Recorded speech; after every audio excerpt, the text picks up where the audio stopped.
In this video, I'll guide you through how to find your Steam replay and your friends. Steam Replay is a fun way to look back at your gaming activity from the past year and compare it with your friends. I'll show you where to find it and how to share it if you'd like.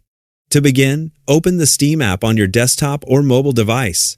If you're not already signed in, log in using your account credentials. Once you've signed in, you'll arrive at your Steam homepage. Keep in mind that Steam Replay is only available during its yearly release period. If it's currently available, you'll usually see a notification in Steam. Click the notification icon, then select View All to open your notifications.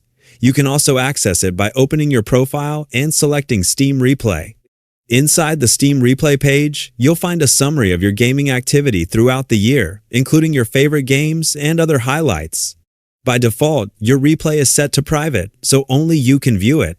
If you'd like to share your year in review with friends, you can change the privacy setting and make it public. Once it's public, you can easily share it with others and compare your gaming year with theirs. That's all there is to it. You now know how to find your Steam replay and share it whenever it's available. Thanks for watching, and happy gaming!